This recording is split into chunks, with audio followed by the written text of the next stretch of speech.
He stopped the car when he saw a barefoot girl holding two babies, one of them burning with fever. "Would you take a baby?" she asked. The millionaire had no idea that choice would change everything. She wiped her face with the corner of a dirty diaper while smiling at the baby in her arms. Marlies could no longer remember the sound of her name spoken with kindness. The voice that echoed inside her almost every morning was that of the social worker. "If they find you here, the state will take both."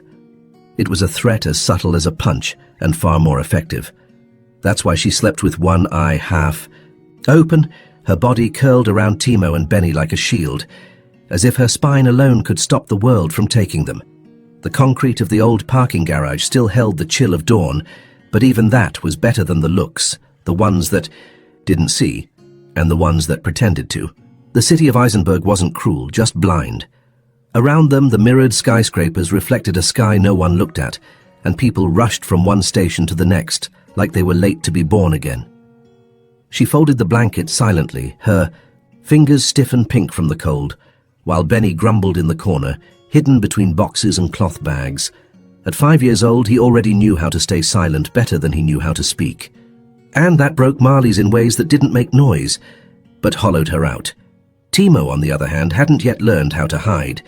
He cried like someone demanding justice, like someone who didn't understand why his mother's chest gave no milk, why the bottle was more water than formula. Marlies tried to smile at him while rocking her arms. "Shh, shh, shh. We're going to get some bread, baby," she whispered, slipping her feet into shoes without laces. The bakery was 4 blocks away. A luxury. Herr Rauter, the owner, had the eyes of someone who'd lost someone. Maybe that's why now and then he let her take yesterday's bread. But Marlies always asked in a soft voice, like she was apologizing for being born. That morning, as she turned the corner, something stopped her before the crosswalk. A black van, windows tinted, had come to a halt in the middle of the street. The window rolled down. She held Timo closer. Inside the car, Lennart Kruger was about to answer another call but couldn't. He saw her with distracted eyes, like noticing something slightly out of place. But when he looked at Benny's bare feet, and then Marlies' sunken eyes and the frail baby, something froze. It wasn't pity, it was recognition, a memory from long ago. A feeling he hadn't named since burying his mother, back when he still wore suspenders and cried secretly in the boarding school bathroom. "Stop the car," he told the driver, as if that gesture mattered more than any board meeting. Marlies stood still. She had learned to be wary of anything that gleamed. Do you need help?" She didn't answer. She looked him in the eye with a kind of dignity Lennart didn't expect, as if, despite being dirty, something in her remained. "Intact. My brother is sick," she said finally, voice shaky but steady. "And I don't have anything left to mix into his milk." Lennart didn't know what to do with that. He was a man of fast decisions, sharp certainties, and sentences that closed meetings. But here, in front of her, everything felt fragile. "Foolish, empty. Get in," he said, opening the door. "Just get in." Marlies hesitated. She looked at Benny, then Timo, then at her own reflection in the van's side mirror, and for a second she saw her mother there. And her mother would have said, "Trust your instincts, girl." She got in. The van moved forward, and Eisenberg went on like nothing had happened. Inside the van, the silence was thicker than the leather seats. Lennart stared ahead, but his eyes had turned inward, to a place he hadn't visited in years. Marlies beside him didn't move. Timo was asleep in her arms, mouth slightly open, thumb in his mouth. Benny sat curled in the back seat, eyes fixed on the window, as if trying to memorize the route in case of escape. The driver turned onto a side street, weaving through the quieter parts of the city. Outside, the air still carried the smell of freshly baked bread, but inside the car everything was sterile. Too perfect, too cold. Marlies held the strap of her torn bag tightly, not to protect what was inside, but to remind herself she was still there, that she could still say no if she wanted to. Next to her, Lennart typed a message on his phone, but his thumb trembled. He erased and rewrote. Finally, he gave up, put the phone away and took a deep breath.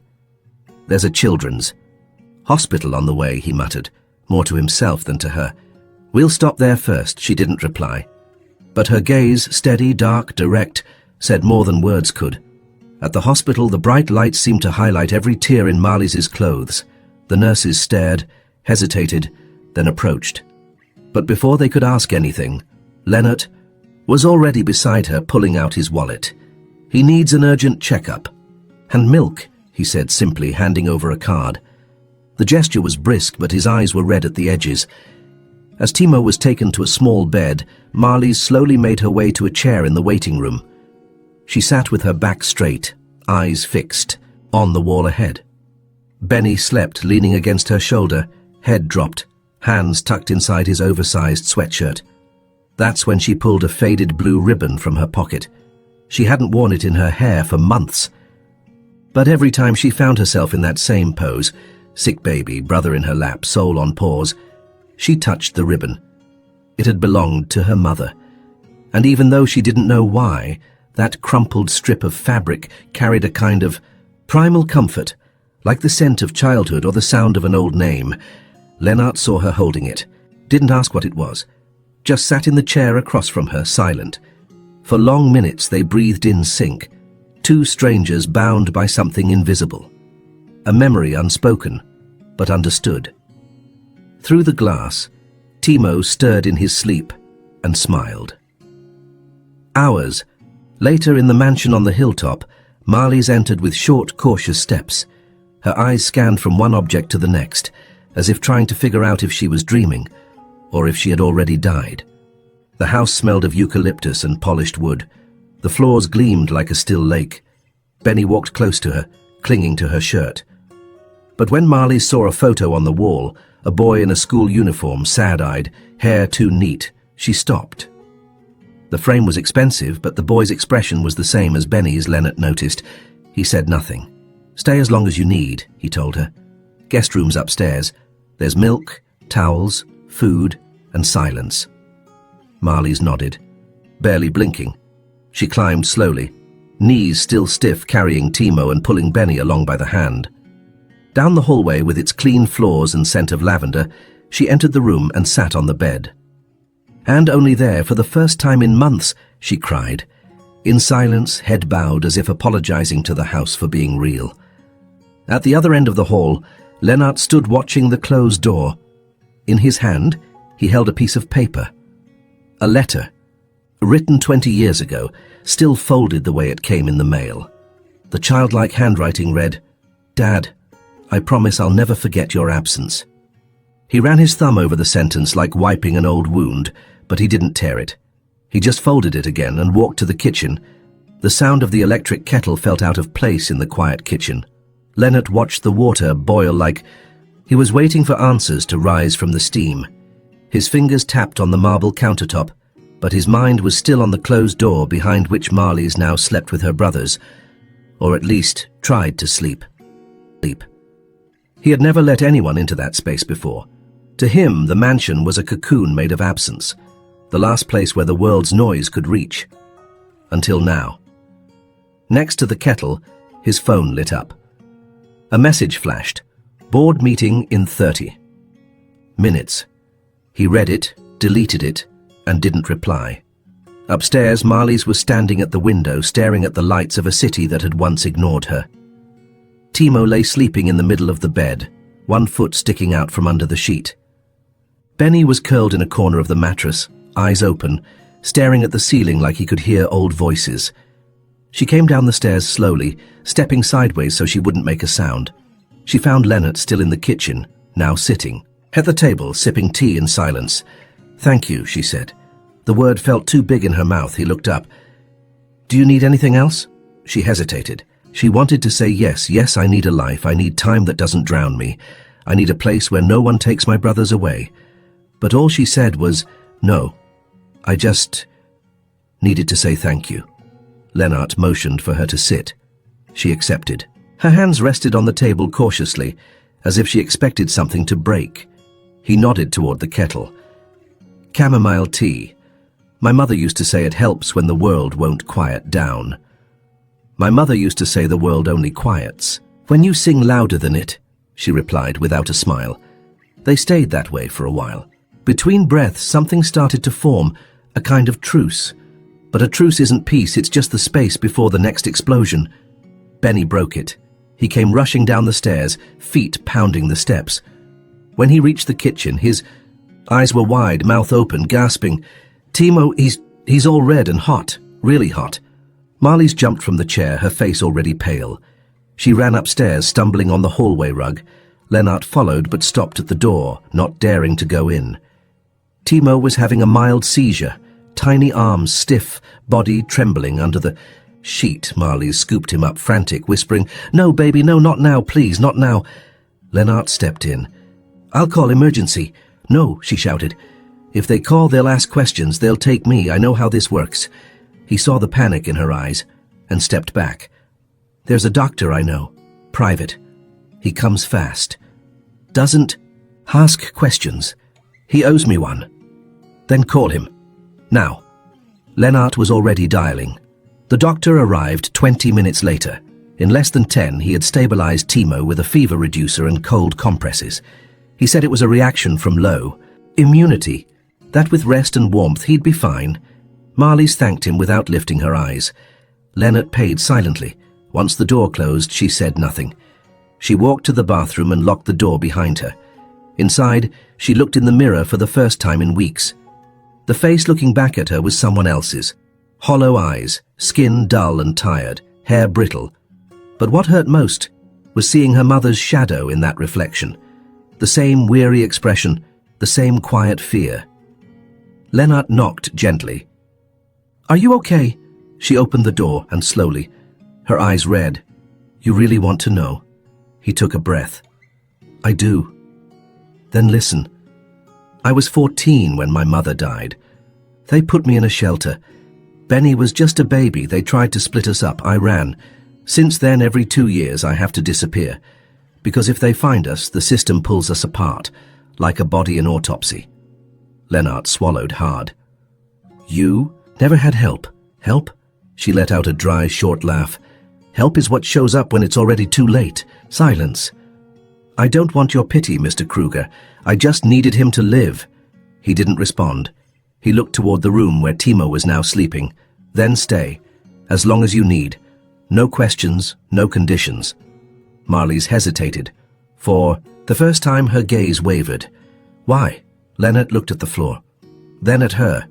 "Because I was the boy in that frame, and no one stayed." Morning sunlight filtered through the tall windows like it was asking permission. The house, still, quiet, felt alive in a different way. The smell of coffee mixed with the bird song outside and the soft scuffling of little feet in the hallway. Marlies came downstairs with Timo in her arms and Benny clinging to her shirt as always. But something in her steps had changed. Not confidence. More like fear of wanting too much. Lennart was in the living room holding a folded newspaper, or pretending to read. He looked up at the sound of her steps. He was dressed more casually, soft cotton pants, a simple shirt, barefoot. The first attempt at blending in with that unfamiliar presence. "There's fresh bread in the kitchen. And juice," he said, not quite meeting her eyes. Marlies nodded, said nothing. In the kitchen, she made breakfast with quiet hands, warmed milk, sliced bread carefully, like sharing something sacred. Benny ate slowly, suspicious of the silence. Timo was already playing with his spoon. Lennart watched them from a distance. Like a visitor in his own home, after breakfast he tried something new. "I thought I'd show you the library," he said. "There are children's books if they'd like." Benny looked up with big eyes, but said nothing. Marlies murmured, "Okay." The library was wide and bright, with tall windows and floor-to-ceiling shelves. Most of the books were dusty, read only by lonely eyes. But in between, there were treasures. A picture book about animals, another about magical forests.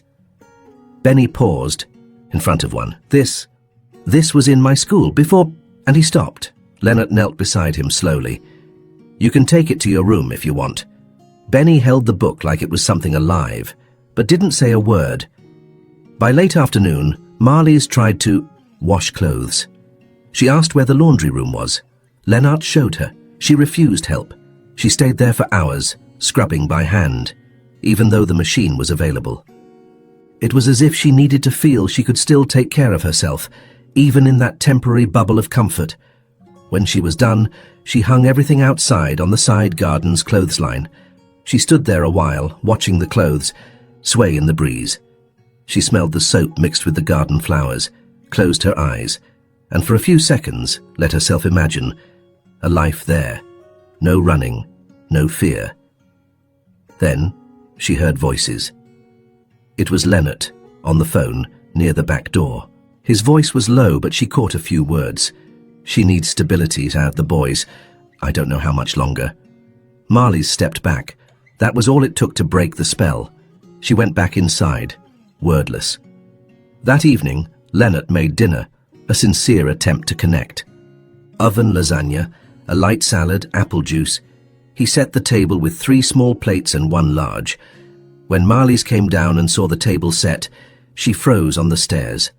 Her eyes filled with unexpected warmth. Benny noticed. "Mum, it's like Christmas, remember?" She nodded.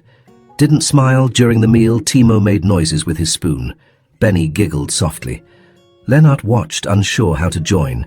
"Did you always cook?" Marlies asked between sips of water. "After she left, yeah. My mother and our cook after her." The house got too quiet. She didn't say anything, but something in her gaze softened. A tiny crack. Later, as she was putting Benny to bed, she found a pair of socks on the floor. New. Blue wool, small, folded neatly. They weren't hers and they weren't the boys'. She looked around and understood Leonard. She didn't go thank him. She just held the socks to her chest and sat by Timo's bed, watching them both sleep. The moonlight poured through the window like a fine veil. Gently, she opened the nightstand drawer and placed the blue ribbon inside. It was a small gesture, but a symbolic one, as if to say, "I'm still here, but maybe I can rest for a while." Let me know in the comments where you're watching from, and don't forget to hit that like button. The phone rang at 7:30 a.m. Marlies heard it from the stairs as she gently combed Benny's hair with her fingers. It was the first day in weeks. He'd woken up without coughing. Timo was still asleep, his face buried in the pillow, but the sound of the phone, sharp, dry, relentless, sliced through the quiet like the sound of danger. Leonard answered it in his office, the door half open. Marlies approached slowly, as if the floor might give way beneath her feet at any moment. "Yes, I know the risk, but she's with the boys, they're not a problem." Pause. "Not yet, I'm handling it." Marlies stepped back. The word risk rang in her mind like a siren. She returned to the bedroom without a sound, but she wasn't the same. Her chest was tight, hands trembling. While Leonard hung up the phone, she was already packing bags she hadn't meant to pack. At noon, he came upstairs with lunch, a plate of rice, vegetables, and grilled chicken. A simple gesture of care. But when he saw her folding children's clothes, his stomach sank. "You going somewhere?" "We are." "Why?"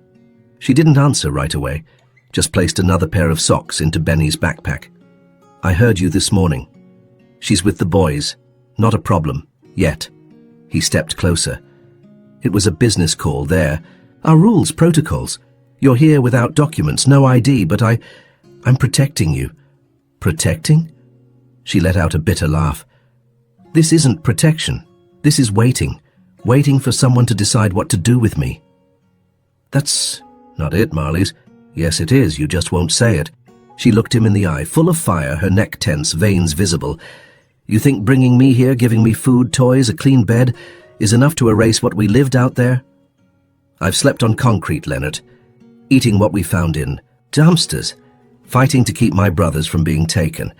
And now you want me to pretend this place is safe?" He said nothing, because he didn't know what to say. That afternoon, Marlies took the boys to the garden. She sat on the ground and let Timo walk barefoot through the grass. Benny dug into the dirt with a small toy shovel he'd found on the porch. It was the first time she'd seen them play without watching their backs. But even there, she didn't smile. Leonard watched from the window, phone in one hand, the blue ribbon she'd left on the bedroom ledge in the other. He typed a message, deleted it, typed another, deleted again. Finally, he set the phone down and came outside. "You want To leave. I get it, he said, sitting a few feet from her. She said nothing, but before you go, I want to show you something. She looked at him, waited. He went to his office and returned with a box, old wood, worn edges. He handed it to her. Marley's. Opened it slowly. Inside were black and white photos. A skinny child, a smiling mother, a father missing, and a letter, folded into fourths. She recognized the handwriting. The same one from the frame on the wall. My dad disappeared when I was 9, Leonard said. My mom held everything together until she couldn't anymore. When she died, they sent me to boarding school. The rest, you can guess. Marley's read the letter. Short. Painful. I was separated too. She swallowed hard. But I was more of a coward than you. I let them take me. I accepted the terms. You didn't. You fought. Silence. I'm not here to trap you, Marley's. I'm here to stay, if you'll let me. She closed the box, pressed her lips together, and walked away. That night, the boys fell asleep early. Marley's didn't. She sat outside in the garden, back against the house wall, stared up at the stars like she was searching for a password. In her hand, the blue ribbon. In her lap, the children's book Benny had picked. Lennart appeared at a distance, but didn't come closer. He sat several feet away, both silent. At one point he started to speak, then stopped, so she spoke instead. If I stay, will. You promise nothing will change? No, nothing ever stays the same. Then, just promise you'll try. He nodded, and for the first time, she rested her head on her knees. Not in alertness, but from exhaustion. She didn't run. Not yet. The rain started softly, almost invisible, and soon soaked the whole garden. It was the middle of the night when the sound of water hitting leaves woke Marley's. Timo still slept, warm and calm. Benny, too, curled around the book like a secret pillow. But her heart was wide awake. There was something unsettled in the house, a tension unspoken, like a stretched wire on the verge of snapping. She walked down slowly, past the dark living room. The framed photos, the silent kitchen. As she neared the office, she saw light beneath the door. She knocked gently. You can come in, came Lennart's muffled voice. He was seated. No jacket, sleeves rolled, hair slightly undone. On the desk, an open envelope and a grey folder. I couldn't sleep, she whispered. Me neither. Marley's entered, but froze when she saw what was on the table. Are those my records? He nodded. How did you get this? I have contacts. I needed to understand what we're up against. I thought it was the right thing to do. She stepped closer, picked up a page. Shelter report. Another. Escape history. But the third one shattered her. A formal removal order, signed by a name she knew too well. The former director of the orphanage where she'd lived until she was 13. She dropped the paper like it burned. You're planning to report me? The question hung in the air like smoke. No, he said calmly, but maybe I wanted control. Control? You brought chaos into this house, Marley's. Good chaos, maybe. But I'm a man who lives by straight lines, and you're a whirlwind. She stepped back. You lied. I was trying to help. You tried to understand me from above, like I'm a puzzle. I was trying to protect you. No, you were trying to tame me. The word hit like a stone. Lennart looked down. I didn't know how to do it any other way. She took a deep breath. Still standing, but her whole body felt like it was falling. You thought you could buy safety, but safety can't be bought, Lennart. It's built. With listening. With truth. She reached into her pocket and took out the ribbon. It was damp, from her sweaty palm. When my mum died, no one told me what would happen. They just pulled Benny out of my arms. I escaped through a broken bathroom window and walked all night to find him again. That's not in the records, and it never will be. Lennart couldn't speak. She placed the ribbon on the desk. Not as a gift, as a boundary. I can't stay somewhere I don't trust. She turned to leave. But before she reached the door, his voice broke through, a desperate whisper. What if I tell you what I've never told anyone? She stopped, back turned. When my mother died, I was in the next room, but I didn't hear her. I had headphones on, watching cartoons, and I found her in the bathroom, wrists cut. The silence that followed felt like an implosion. Since then, whenever the silence gets too big, I see her there, and I think I should have heard. But I didn't. Marley's turned slowly. He was standing now, eyes red, hands empty. I didn't want to control you. I just don't know how to love someone. I can't predict. She looked at him for a long moment, then learn. She left the office, but not the house. She returned to the bedroom, closed the door, sat on the floor and cried quietly. Alone, as always. But this time, on the other side of the door, someone else wasn't sleeping either. The next morning, the smell came before the light, a warm, sweet, familiar scent. Marley's woke slowly, her eyes still heavy from dried tears. In the room, Benny slept with steady breaths. Timo snored softly, curled beneath the blanket. She got up without making a sound, walked to the door, peeked down the hallway. The smell was coming from the kitchen. She came down with light steps, almost floating, the sound of wood beneath her feet, the soft whistle of boiling water on the stove. And then she saw Lennart. He was wearing an apron, shirt sleeves rolled up to the elbows. In his hands, a piece of dough. There was flour on the counter, on the cutting board, and even on his face, a bit on his chin like he'd forgotten his own skin. When he saw her, he didn't explain. My mother used to make this when I was sick. Milk bread with a thin crust. The whole house smelled like this. She didn't answer. Just sat at the table, still silent. He kept kneading the dough, slow, steady movements, as if each motion was a quiet apology. Found the recipe in the bottom drawer of the kitchen cabinet, hidden inside an accounting book. She closed her eyes for a moment, took a deep breath. The scent triggered an involuntary memory. Her mother toasting a slice of old bread over a flame, grating sugar on top like it was a feast. "We trick hunger with scent," she'd say. Marley's opened her eyes just a bit lighter. Later, she took the boys to the garden. Timo chased a butterfly, stumbling over his own feet. Benny sat on the swing, reading the same book from 2 days ago, but this time out loud. Lennart watched from the porch. Marley's walked over slowly, stopped beside him. "Can I ask you something?" "Of course." "Why were you alone for so long?" He took a moment. "Because it was easier. No one disappointed." "No one left, but no one stayed," he nodded. "And you?" he asked. She drew a breath. "Because if I stopped, I'd become a statistic." At noon, the bread came out of the oven. Golden crust, the scent filling every corner of the house. Lennart sliced it thick. Marley's made tea to go with it. Benny set the table, 2 crooked forks, but all heart.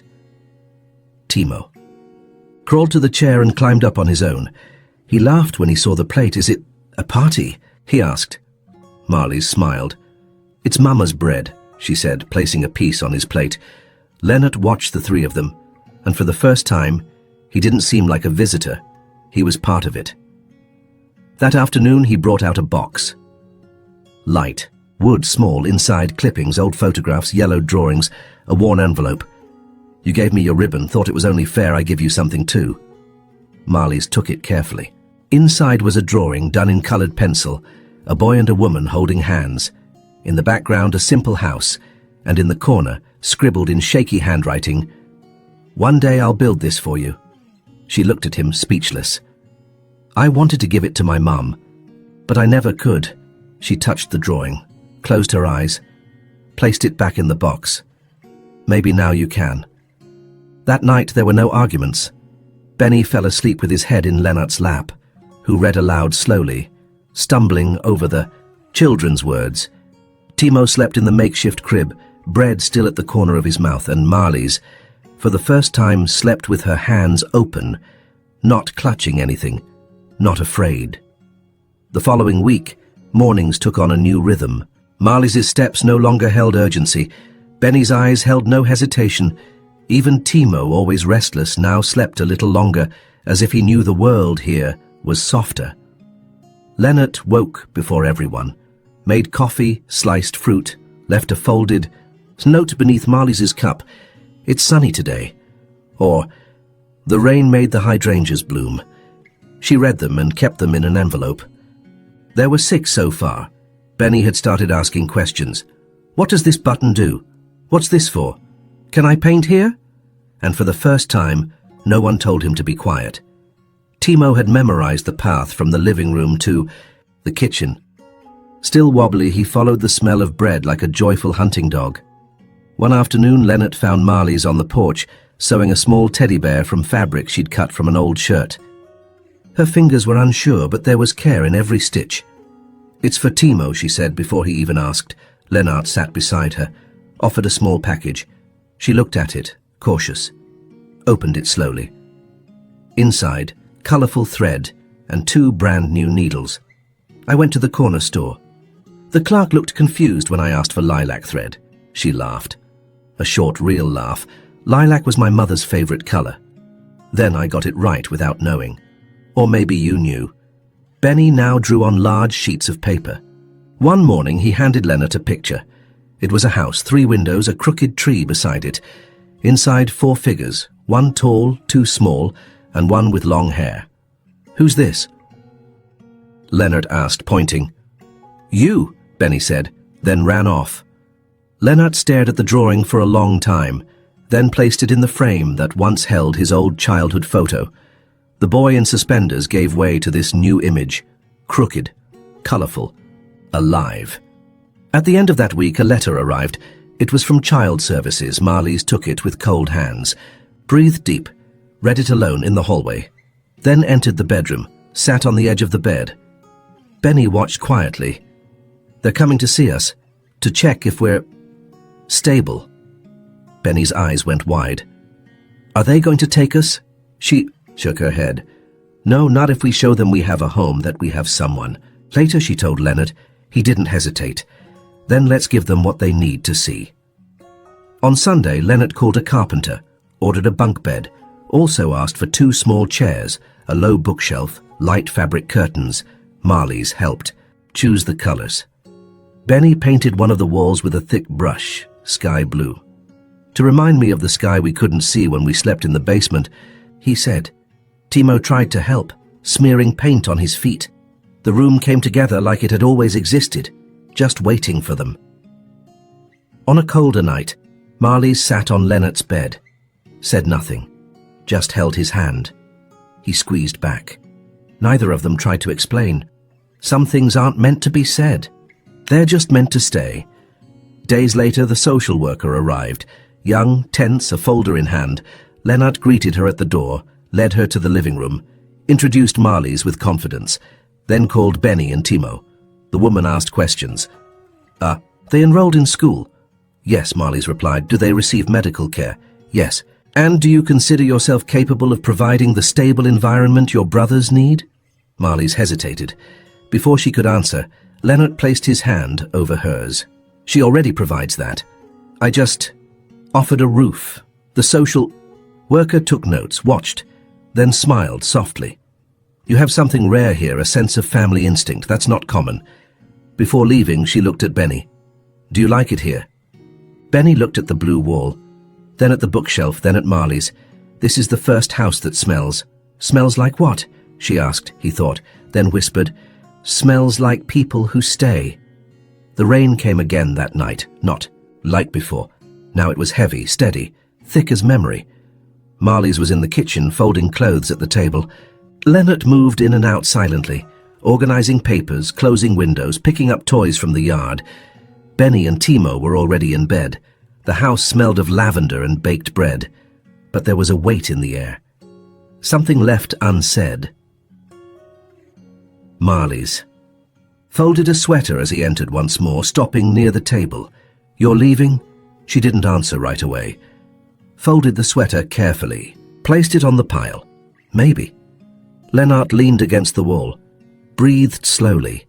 "Can I ask why?" She looked up, and in her eyes was everything. Gratitude, pain, exhaustion, fear, because it's hard to believe something like this won't just end out of nowhere. It won't. You can't promise that. I can't. But I can be here, even if it does. She sat down, shoulders low, voice quiet. You know what I hated most about all the places I stayed? The sound of the door closing behind me. It was always the same, like a period at the end of a sentence, like it was saying, "You don't belong." Lennart came closer, sat across from her. And here. I'm still waiting for that sound. Hours later, part of the house lost power. A short circuit caused by the rain. Lennart went down to the basement to check the breakers. Marlies followed him with a flashlight. The basement smelled of damp wood and old metal. Lennart worked with the wires trying to reconnect the lines. "You actually know what you're doing?" she asked, trying to lighten the weight of the night. "No, but I fake it pretty well," she laughed, a small involuntary sound. He turned. Her flashlight lit his face in a strange way. Shadows over his eyes, light on his mouth. "You know, if you decide to leave, I'll understand. But if you decide to stay, you should know it won't be simple." "Nothing in my life has ever been simple, Lennart. Mine either. So what do we have? Lack?" She frowned. "Lack of what?" "Lack of people. Lack of staying. Lack of courage. But also, lack of giving up." She stared at the floor. "And if one day I disappear, not because I want to, but because life pulls me away, I'll look for you." Silence. "And if I change, then I'll change too." She lowered the flashlight, let it fall to the floor. Now the only light came through the small basement window. "And if I don't know how to love you the way I should?" Lennart stepped closer, very close. "Then love me your way. That's enough." She cried. No sobs, no shame. She just let it happen. Later, in the living room, she appeared holding the blue ribbon. She handed it to him. "I don't want to keep this alone anymore." He took it carefully, tied it around his wrist. "Now you're stuck." Liar. I've never felt so free. The next morning she woke before everyone, stepped out onto the porch. The city of Eisenberg was still sleeping, but the sky had begun to lighten. She breathed deep. From inside the house she heard small footsteps. Benny. His voice still rough with sleep. "Are you staying today too?" She knelt down, picked him up. "Today and tomorrow. And the day after too. Even if it rains, even then." Lennart appeared at the door, Timo behind him holding a spoon. "There's bread in the oven." She smiled. And there, between a child in her arms and the smell of something rising, Marlies knew, with a rare kind of certainty, what it meant to stay. She sewed in silence, fingers steady, soft fabric sliding between her palms. There was no more blood, no more rush, no more trembling. Marlies sat by the living room window, morning light grazing her shoulders, stitching together the small patches of a new quilt for Benny. Each piece came from something that had stayed. A button from Lennart's first shirt, a strip of the old blanket from the shelter, the hem of a dress she had cut after Timo grabbed it and tore it. Now, everything became fabric of permanence. Outside, the garden looked like another landscape. There were sunflowers, lavender, and even a small apple tree Lennart had planted with Benny months ago. Timo ran around it with arms outstretched, a blue ribbon tied around his wrist like an invisible trophy. The ribbon was his now, and she no longer needed to hold it to remember who she was. That morning, Marlies received an envelope. Her name printed on the front. It was official. The petition for permanent custody of Benny and Timo had been approved. She could finally register them in her name, with a last name, with a future. She didn't run to Lennart. She didn't shout. She simply walked to him in the garden and handed him the paper with steady hands. He read it in silence, then hugged her, not like someone offering comfort, but like someone who understood. She whispered, "They're mine now." He answered, "They always were." At school, Benny read aloud to the class. His hands still trembled a little, but his eyes shone. The teacher praised his voice. He ran to the gate shouting, "Mom, I did it today!" Marlies crouched down, opened her arms and hugged him tight. Lennart filmed from a distance. Discreet. He didn't need to come closer anymore. They came to him. At home, Marlies found notes hidden in drawers, not from Lennart, but from Benny. Messages like, "I like when you comb my hair," or "You make the best bread in the world." She kept them all in a shoebox. On the lid, she drew a heart with 2 windows. That's how she saw their home now, a shelter with a view. On a cloudy afternoon, Leonard gathered the three for a surprise. In the garage, under a cloth, something waited. "Close your eyes," he said. They obeyed. When he pulled the cloth back, there was a wooden cart, handmade. For two. For when we all go to the park. No rush. Timo jumped for joy. Benny pretended he was too old for it, but climbed in anyway.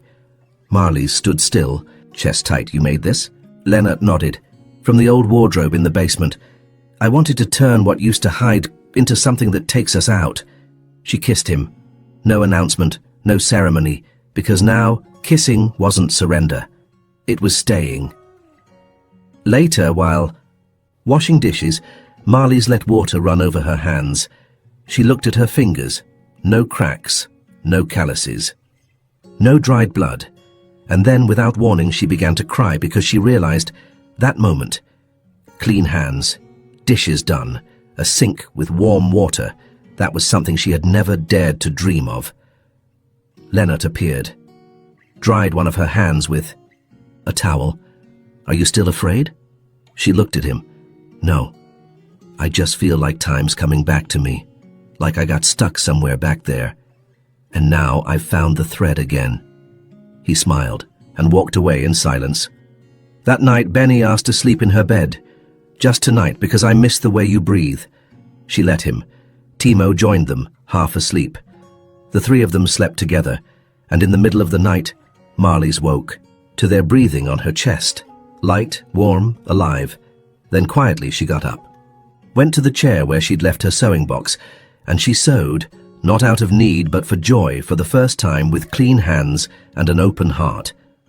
She smiled as she stitched, and when the needle pierced the fabric, only the fabric, she took a deep breath, looked outside, and whispered, "Now everything makes sense. Thanks for staying with us until the end. But don't go just yet.